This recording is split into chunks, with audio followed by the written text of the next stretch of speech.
Hello fam, and a very warm welcome to my channel. My name is Ipni Kihara, and as you all know, I do videos about skincare, hair care and also lifestyle. And in these recent videos, we're doing videos about off-grid living or simple village life that you may be thinking about, or if you're not thinking about it, you've heard about it. And yes, we want to delve into that. So in today's video, I would like us to discuss something that is very crucial when it comes to off-grid living, or when it comes to you making a decision to move into the village, or into making the decision for off-grid. The decision to move into the village or to start your off-grid life is a very important one, and it's one that you need to take a lot of considerations, you need to do a lot of research, and you need to criticize this decision very well before you finally make this move. So these are the things that you need to consider that are very important. I've learned through this journey. These are the things that you need to consider. So number one is the location of the place where you are moving to. It could be somewhere near or further than where you are right now. So make sure that you consider your location very well before you move. And number two is the climatic conditions of the place that you are going to. So some of the places are hot, some of the places are cold. So this will inform a lot of your decisions later on once you start moving, or once you make the decision to move to the off-grid life. Okay. Point number three is the type of ownership. So you could be having a piece of land by yourself. That's something that you've bought. Maybe it's a plot of land. It's a big piece of land, like an acre or so. So do you own it personally, or is it owned by someone else? Is it something that someone is leasing to you? This type of ownership is also very important.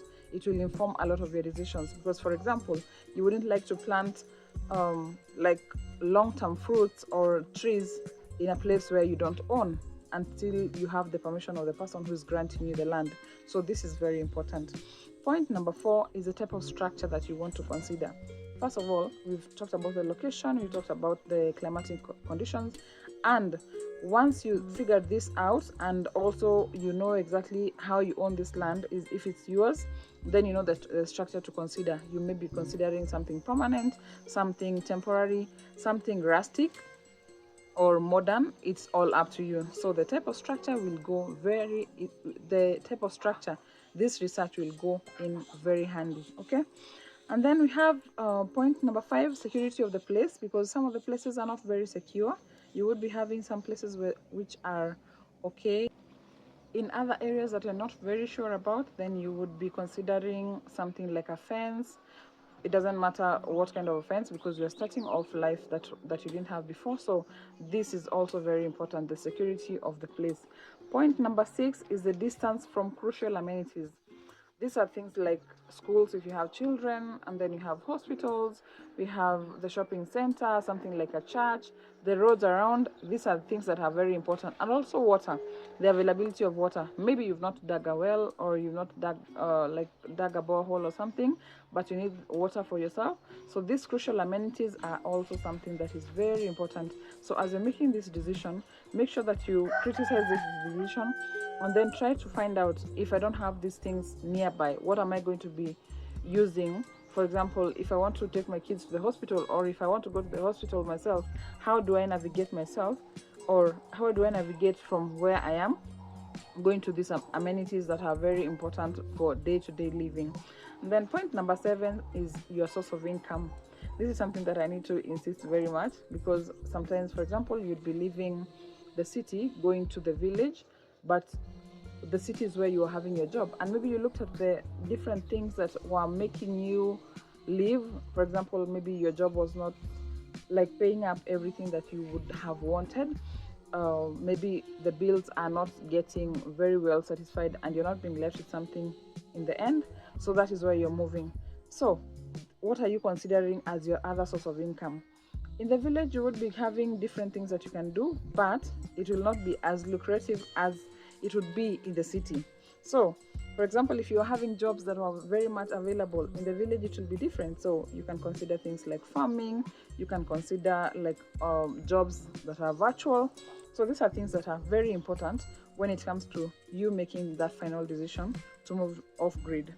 Point number 8 is your availability to bounce back.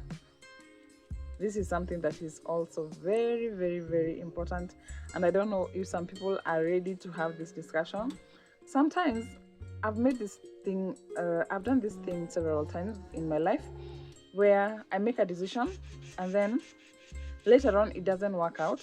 3 months or 5 months down the line, I realize that it's not working. So how are you able to bounce back?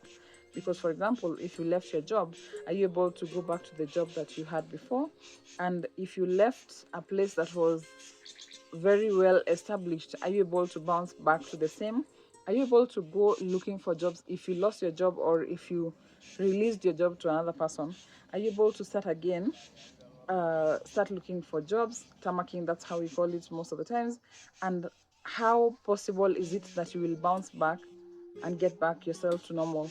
And these are things that I don't know, but I feel like they're also informed by your type of family that you have. For example, if you're married, if you have children by yourself, then it's easy for you to navigate. But if you have someone else that is depending on you, this is something that you need to be very, very sure about. Point number 9 is hobbies. I don't know how to emphasize this, but there are people who probably in one or another, they don't know how to have fun in a new environment. The village life can be a little boring. You don't have the other amenities, you don't have clubs around, you don't have places where you can go and have fun. But if you have hobbies, like you can do crochet, if you like doing something like farming, for example, here you have chicken, you have goats and everything. So these are things that will help you just keep on doing being better. And also you're also trying to take care of your mental health, because nobody wants to go to the village and then come back to people later on looking like you were lost somewhere or something happened. So this is also very, very important for you to consider. Point number 10 that you need to consider, and this is something that is very, very important, is the practicality. How practical is it for you to be moving from the city to the village? How practical is it for you to move your whole family and probably have to sell your items, or maybe start looking for a truck to move your items from the city to the village? How practical is it? This is something that I learned very recently as I was watching one of the videos online, and I felt like this is something that people don't think about, and it somehow shakes their life later on when they start this off-grid living. Because sometimes it could be something that looks very, very interesting. Like, for example, if someone gives you a piece of land, 2 acres or 1 acre to take care of, and you want to go and stay there, and you have your family, you would be looking at different things. Like, there are things you have to think about. So how practical is it? It could be the last one, but it is very, very important. And to my bonus point, as you're doing all this, think about it. How is your mental health going to be when you are making this change? Whether it's something that you've thought for years, whether it's something that you've just woken up and thought about, or it's something that you feel like it's just trending. Because I know there are people who just do it because it's trending. So think about it and consider yourself as a very important part of this decision. Not only yourself, but also your family members. Not even if you don't have like a husband or a wife or children, but think about also the other people. How are you going to incorporate other people into it? And it doesn't mean that you have to bring them along, or to come with them, or to involve them in the decision, but think about yourself mostly. Are you able to make this decision and remain calm, remain peaceful for other days? For most of the people I've seen, it's something that comes out very positively. But if you're not doing the proper planning, then it ends up going haywire.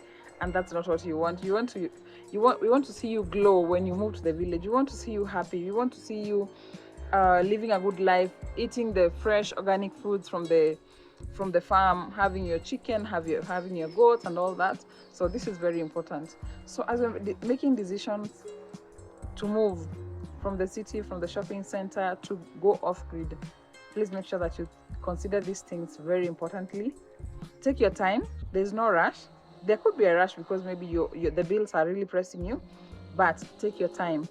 Make sure that this decision, as you are making it, you are very sure of yourself, and you are sure that at any point if it flops, then you did your best.